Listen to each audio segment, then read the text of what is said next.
ప్రజల్ని ఇప్పటిదాకా మభ్యపెట్టి ప్రజల్ని ఇప్పటిదాకా వాళ్ళకి రకరకాల హామీలు ఇచ్చి వాళ్ళని ఆశపరిచి ఈరోజు 1,50,000 మందిని నిరుద్యోగుల్ని చేశారు.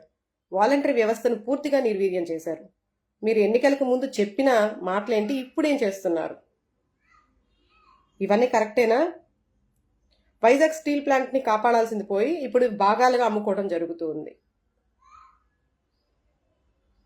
గతంలో సంక్షేమ పథకాలు ఇస్తున్నటువంటి జగన్మోహన్ రెడ్డి గారిని చూసి ఇది శ్రీలంకను మరొక శ్రీలంక మారుస్తున్నారని చెప్పేసి మాట్లాడారు.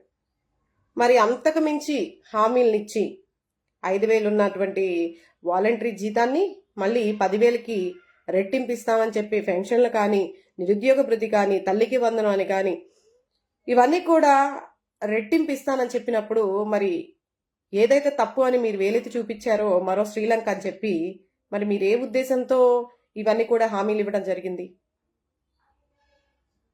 సంక్షేమాలు ఇవ్వడమే తప్పని చెప్పారు కదా, అభివృద్ధి అన్నారు. ఈరోజు అమరావతి గురించి ఎక్కడైనా చర్చ నడుస్తుందా? వచ్చి 6 నెలలు అవుతుంది. అమరావతిలో కనీసం అభివృద్ధి పనులు ఏమైనా మొదలెట్టారా? రాజధాని గురించి, దాని గురించి ఎప్పుడైనా చర్చ జరిగిందా? సో ప్రతి ఒక్కరు కూడా, ప్రజలందరూ కూడా గమనించాలి. ఈరోజు ఒక్క విషయం, అన్నా క్యాంటీన్ అని చెప్పేసి అన్నా క్యాంటీన్ని ఇంప్లిమెంట్ చేశారు. పెన్షన్ వచ్చేసి 4,000 ఖచ్చితంగా 1వ తారీఖు ఇస్తున్నారని చెప్పారు. అన్నా క్యాంటీన్లు అన్నీ కూడా వర్కింగ్లో ఉన్నాయో లేదో ఒకసారి గమనించండి. ఇంకొకటి, అన్నా క్యాంటీన్ వల్ల అంటే ఎప్పుడు కూడా భిక్షగాడు పేదవాడు ఎప్పుడు పేదవాళ్ళలాగే ఉండాలి. అంటే వాడికి ఒక నీడ, వాడు ఉండటానికి ఒక నీడని కానీ, వాడు బతకటానికి ఒక పథకాలు కానీ, అంటే పెన్షన్ కానీ ఇచ్చే వాళ్ళందరూ కూడా కరెక్ట్ అయిన వ్యక్తులు కాదు, వాళ్ళు తప్పు చేసినట్టు. అంటే మీ ఉద్దేశంలో ఎప్పుడు పేదవాడు పేదవాడుగానే ఉండాలి తప్ప వాడికంటూ ఒక ఇల్లు, వాడికంటూ ఒక ఆదాయం అనేది ఉండకూడదు, ఒక ఆరోగ్యం అనేది. కానీ జగన్మోహన్ రెడ్డి గారు అలా ఆలోచించలా. మీరు అప్పటికీ కూడా, అప్పుడు ఎలా ఉన్నారో ఇప్పుడు కూడా అదే ఫాలో చేస్తున్నారు. అన్నా క్యాంటీన్ అని చెప్పేసి, అంటే భిక్షగాడు ఎప్పుడు భిక్షగాడిలానే ఉండాలి, ఎప్పుడు అడుక్కు తినేవాళ్ళలాగా ఉండాలని మీ పాలసీ. కానీ జగన్మోహన్ రెడ్డి గారు అది కాదు ఆలోచించింది.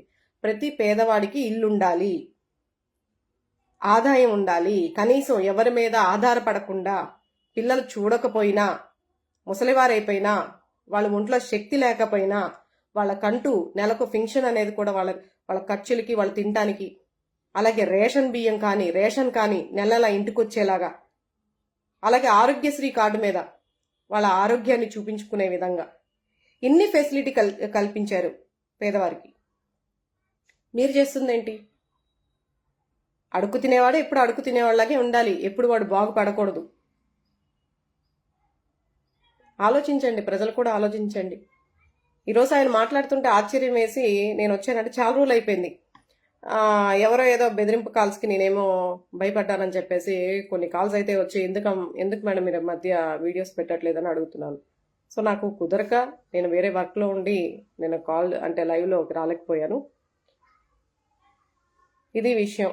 అయితే ఈ మధ్యకాలంలో చాలా జరిగాయి, దాని గురించి మాట్లాడదామన్నా కూడా, ఇంకా ఎన్ని మాట్లాడినా కూడా నాకు తెలిసి ప్రజలు గమనిస్తున్నారని అనుకుంటూ ఉన్నాను. ప్రతిసారి మన లైవ్లోకి వచ్చి చెప్పినా కూడా ఈరోజు ప్రతి ఒక్కటి కూడా బట్టబయలవుతూ ఉంది. వీళ్ళు చేసే ప్రతి ప్రక్రియ కూడా చాలా విచిత్రంగా, విడ్డూరంగా, చెప్పిన మాట ఒకటి, చేసేది ఒకటి. ఇంకా ఎవరు కూడా రాజకీయాల్లోకి రాకూడదు, కేవలం తెలుగుదేశం పార్టీ తప్ప ఆంధ్ర రాష్ట్రంలో ఇంకో మరో పార్టీ ఉండకూడదు, ఇంకొక 30 సంవత్సరాలైనా 40 సంవత్సరాలైనా సరే తెలుగుదేశం పార్టీయే రాజ్యం మేళాలన్నట్టుగా ఈరోజు దాన్ని ముందుకు తీసుకెళ్లే విధానంలో ప్రతిపక్ష హోదాని ఇవ్వకుండా ప్రతి ఒక్కరిని అవమానపరుస్తూ, ప్రతి ఒక్కరిని సోషల్ మీడియాలో యాక్టివ్గా ఉన్నటువంటి వాళ్ళందరినీ కూడా కేవలం వైఎస్ఆర్సీపీ సోషల్ మీడియా యాక్టివిస్టులందరి మీద ఇక్కడ కేసులు పెట్టడం, వాళ్ళు రకరకాలకి ఇబ్బంది పెట్టడం ఈరోజు చాలా ప్యాషన్ అయిపోయింది ప్రతి ఒక్కరికి కూడా. చాలా వీడియోస్ చూశాను, తెలుగుదేశానికి సంబంధించిన వ్యక్తులు వాళ్ళ యొక్క అకౌంట్స్లో ఎంత దారుణంగా ఇంట్లో ఉన్నటువంటి భారతమ్మను కానీ, జగన్మోహన్ రెడ్డి గారిని ఇమిటేట్ చేస్తూ ఎన్ని రకాలుగా వాళ్ళు చేయాలో అన్ని రకాలుగా విచ్చలవిడితనంగా ఈరోజు సోషల్ మీడియాలో అసభ్యకరమైనటువంటి పోస్టులు చేస్తూ ఉన్నారు. డైరెక్ట్గా మీడియా ముందుకొచ్చి కించపరిచి మాట్లాడడం. మరి ఇవన్నీ కూడా కళ్ళకి ఎందుకు కనిపించట్లేదు నాకు అర్థం కావట్లేదు. మరి వాళ్ళ మీద ఎవరు యాక్షన్ తీసుకుంటారు? పక్షపాత వైఖరితో కేవలం వైఎస్ఆర్సీపీ పార్టీ వాళ్ళనే ఎప్పుడో జరిగిన వాటి గురించి ఈరోజు ఆ వంకతో ప్రతి ఒక్కరిని కూడా అరెస్ట్ చేయడం, వాళ్ళని ఇబ్బంది పెట్టడం, వాళ్ళ మీద కేసులు పెట్టడం. కానీ ఒకటి గుర్తుంచుకోవాలి, ఈ సందర్భంగా నాకు న్యూటన్ సిద్ధాంతం అనేది గుర్తొస్తూ ఉంది. న్యూటన్ సిద్ధాంతంలో చెప్పడం జరిగింది కదా, every action has an equal reaction అని చెప్పేసి న్యూటన్ గారు మనకి చెప్పడం జరిగింది. అంటే మనం చేసే ప్రతి చర్యకి సమానమైన వ్యతిరేకమైన రియాక్షన్ అనేది, అంటే ప్రతి చర్య అనేది ఖచ్చితంగా ఉంటుంది అని. అది గమనించుకుంటే బాగుంటుంది. తప్పు చేసిన వాడికి ఖచ్చితంగా శిక్ష పడాలి, అది ఎవరైనా సరే.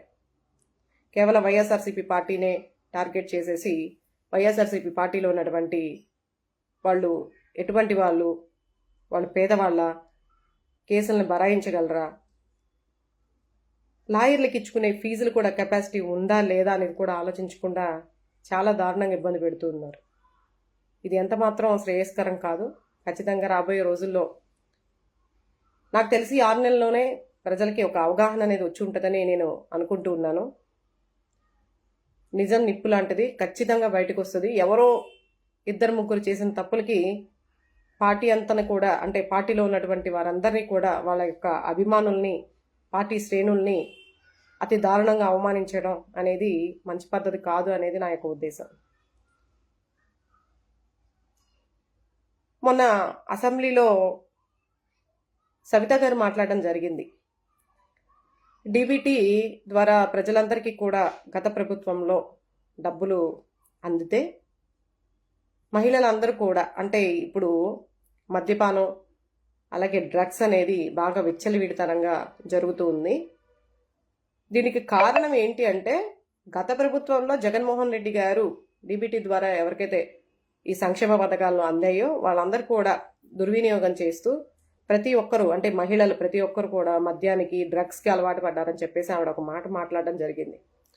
ఆవిడ ఆ మాట మాట్లాడిందంటే నాకు చాలా ఆశ్చర్యం అనిపించింది. ఎందుకంటే నాకు తెలిసి ఆవిడ ఆ మాట అన్నారంటే ఖచ్చితంగా ఆవిడ అందులో ఒక బాధితురాలై ఉండుంటారు నాకు తెలిసి. లేకపోతే ఆ మాట అనటానికి కూడా అవకాశం ఉండదు కదా. నాకు కూడా మేబీ మద్యపానం సేవించున్నారేమో, డ్రగ్స్ తీసుకున్నారేమో. మరి ప్రతి ఒక్కరికి కూడా జగన్మోహన్ రెడ్డి గారు కుల ప్రాంత విభేదాలు లేకుండా, ఎవరు ఏంటనేది లేకుండా ప్రతి ఒక్కరికి సంక్షేమాలు ఇవ్వడం జరిగింది. మరి ఆ మాట ఎందుకన్నారు అంటే, మహిళలందరినీ, ఆంధ్ర రాష్ట్రంలో ఉన్నటువంటి మహిళలందరినీ అవమానపరుస్తూ ఆ మాట అనటం ఎంత తప్పనేది కూడా ప్రతి ఒక్కరు కూడా ఖండించాల్సినటువంటి అవసరం ఉంది. మహిళల మీద ఆ అభియోగం మోపటం అనేది, అంటే వీళ్ళు ఏదైనా సరే మాట్లాడాలనుకుంటే అది ఆంధ్ర రాష్ట్ర ప్రజల, లేకపోతే నాయకులు అనేది కూడా, మహిళల అనేది కూడా చూడకుండా ఇటువంటి నిందలు దారుణంగా, వాళ్ళు ఏదైనా చెప్పాలనుకుంటే ఇంత దారుణంగా మరి మాట్లాడడం అనేది అందరూ గమనించాలి. ఇది ప్రతి ఒక్క మహిళ కూడా ఖండించాల్సినటువంటి అవసరం ఉంది. ఎందుకంటే ఆవిడన్నమాట సామాన్యమైనటువంటి విషయం కాదు. కనీసం మాటను కూడా వెనక్కి తీసుకోవాలి. సంక్షేమ పథకాల వల్ల అందరూ చాలా దారుణంగా, అంటే చాలా లేజీగా తయారవుతున్నారు. ఆ ఫ్రీగా వచ్చినటువంటి సంక్షేమ పథకాలు ఏవైతే డబ్బులు ఉన్నాయో వాటి ద్వారా మద్యపానానికి, డ్రగ్స్కి ఎడిట్ అయ్యారని చెప్పేసి మాట్లాడడం, ముఖ్యంగా మహిళలు అందులో. మరి ఈరోజు టెండర్ల కోసం మహిళలందరినీ కూడా భాగస్వాములు చేశారు. ఎక్కడ చూడని విధంగా సిండికేట్లు అనే పేరుతో మహిళల్ని భాగస్వాములు చేశారు. మహిళలకి పర్సంటేజ్లు ఇచ్చారు. దీన్ని ఏమనాలి?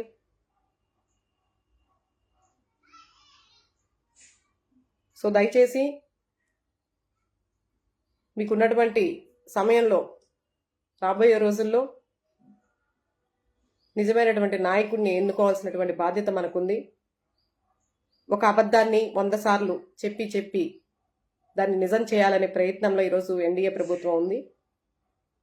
చాలా వరకు ప్రజలందరూ కూడా ఇప్పుడిప్పుడే తెలుసుకుంటున్నారని నా యొక్క ఉద్దేశం.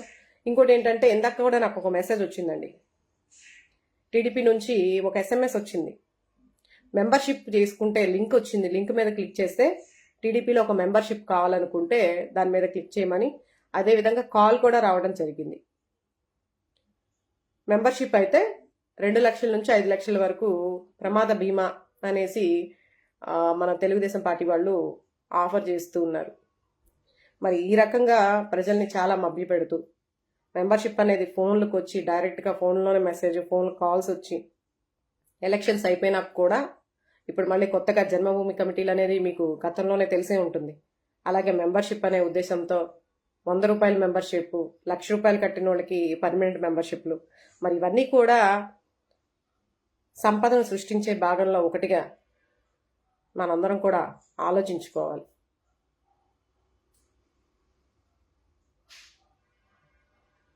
థ్యాంక్ యూ వినండాల్. Thank you.